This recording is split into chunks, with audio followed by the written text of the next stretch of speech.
అరాచకం మీద అరాచకం. పొద్దున 8 గంటలకి హౌస్ అరెస్ట్ తో మొదలైంది. ఏ కారణం లేకుండా, ఒక మహిళని చూడకుండా, ఒక పార్టీ అధ్యక్షురాలని చూడకుండా, ప్రజల కోసం చేస్తున్న పోరాటం అని ఇంగితం లేకుండా మమ్మల్ని హౌస్ అరెస్ట్ చేశారు. మేము చేయాలనుకున్న పాపం ఎలా అమరావతి రాజధానిగా మోడీ గారు 10 ఏళ్ల కిందనే శంకుస్థాపన చేశాడు. మట్టి నీళ్లు తెచ్చారు. తీరా మట్టిని మా నోట్లో కొట్టారు.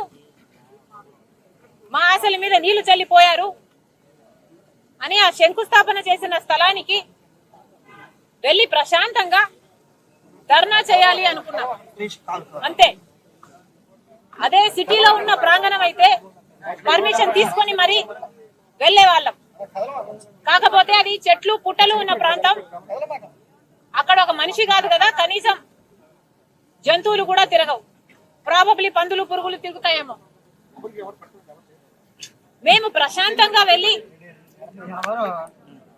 ప్రజల దృష్టికి మోడీ చేస్తున్న అన్యాయాన్ని హైలైట్ చేద్దాము అన్నది మాత్రమే మా ఇంటెన్షన్. అయితే పొద్దున 8 గంటలకు మొదలైందండి హౌస్ అరెస్ట్. అప్పటి నుంచి అరాచకం మీద అరాచకం. మేము అక్కడికి వెళ్తాము అంటే వీల్లేదు అన్నారు. ఆఫీస్ కే వెళ్ళాలి అన్నారు. సరే, మేము ఆఫీస్ కే వెళ్తామన్నాం. ఆఫీస్ కి వచ్చాం. రాజధాని క్యాపిటల్ కమిటీతో భేటీ అయ్యాం. భేటీ అయిన తర్వాత ప్రెస్ ని అడ్రస్ చేయడానికని ప్రెస్ అడ్రస్ కోసం నేను బయటికి వచ్చాను. ప్రెస్ అడ్రస్ జరుగుతుండగానే బీజేపీ పార్టీ వాళ్ళు గేటు తన్నేసుకొని మా పార్టీ ఆఫీస్ లోకి స్లోగన్స్ గట్టి గట్టిగా అరుచుకుంటూ లోపలికి ప్రవేశించడం జరిగింది. దాంతో ఆ సౌండ్ కి మీడియా వాళ్ళంతా కెమెరాలను తీసుకొని ఆ నాయిస్, ఆ స్లోగన్స్, బీజేపీ వాళ్ళు ఇస్తున్న స్లోగన్స్ ఆ ముఠా తిక్కు పరిగెత్తడం జరిగింది. తీరా చూస్తే ఆ మీడియాను చూసి బీజేపీ వాళ్ళు వెనక్కి వెళ్లిపోవడం జరిగింది. గేట్ దగ్గర ఉన్న మా వాళ్ళు చెప్తున్నారు, బీజేపీ వాళ్ళు కట్టెలతో వచ్చారు, గుడ్లతో వచ్చారు, అటాక్ చేయడానికి వచ్చారు, వాళ్ళ చేతులలో రాళ్లు కూడా ఉన్నాయి అని చెప్తున్నారు. అలా ఎలా ఒక పార్టీ ఆఫీస్ లోకి ఇంకో పార్టీ వాళ్ళు అటాక్ చేయడానికి వచ్చారు అంటే దీన్ని ఎలా చూడాలి? అసలు బయట పోలీసు వాళ్ళు ఉన్నారు. మేమేమో ఆ శిలాఫలకం దగ్గరికి వెళ్ళకూడదు అని పొద్దు నుంచి పోలీసు వాళ్ళు మాకు కాపలా కాస్తూనే ఉన్నారు. మరి అలాంటప్పుడు పోలీసు వాళ్ళు బయటే ఉన్నారు. బయట నుంచి బీజేపీ వాళ్ళు మా పార్టీ ఆఫీస్ లోకి ఎలా వస్తారని అడుగుతున్నాం. ఇది పోలీసుల అరాచకం కాకపోతే ఏమిటి అని అడుగుతున్నాం. అంటే బీజేపీ పార్టీ వాళ్ళకు ఒక న్యాయం, కాంగ్రెస్ పార్టీ వాళ్ళకి ఇంకొక న్యాయమా? ఇదే కదా పోలీసు వాళ్ళు వైఖరిస్తున్నది. ఇది ఎక్కడి న్యాయం అని అడుగుతున్నాం. అసలు పార్టీ ఆఫీస్ లో మేము ఉండగానే మా మీదికి వచ్చారు అంటే ఇక మేము బయట స్వేచ్ఛగా ఎలా తిరగలగాలి? ఒక మహిళగా నా భద్రత సంగతి ఏమిటి?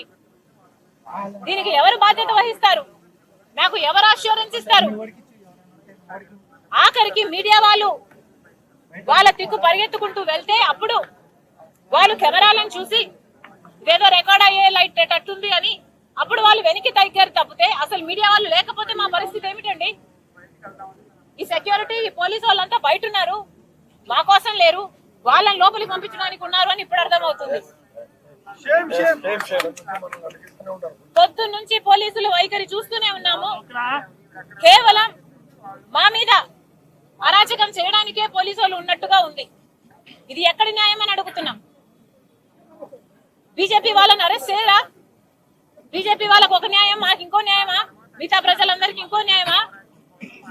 బీజేపీకి వ్యతిరేకంగా ఎవరైనా పనిచేస్తే వాళ్ళ మీద ఈడీలు, సిబిఐలు, ఐటీలు, ఈడీలు ఇలాంటి ఉసుకొలుపుతారు. మరి ఇప్పుడు ఏం చేస్తారని అడుగుతున్నాం, పోలీసు వాళ్ళని అడుగుతున్నాం. మీరు బీజేపీకి వాళ్ళని అరెస్ట్ చేసే దమ్ము మీకు లేదు కదా, బీజేపీ వాళ్ళని అరెస్ట్ చేసే దమ్ము ధైర్యం మీకు లేనప్పుడు నన్ను అరెస్ట్ చేయండి, నాకు బేడీలు వేయండి.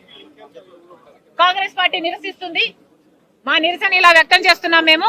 నాకు బేడీలు వేయండి, బేడీలు వేసేంత వరకు నేను ఇక్కడే కూర్చుంటా.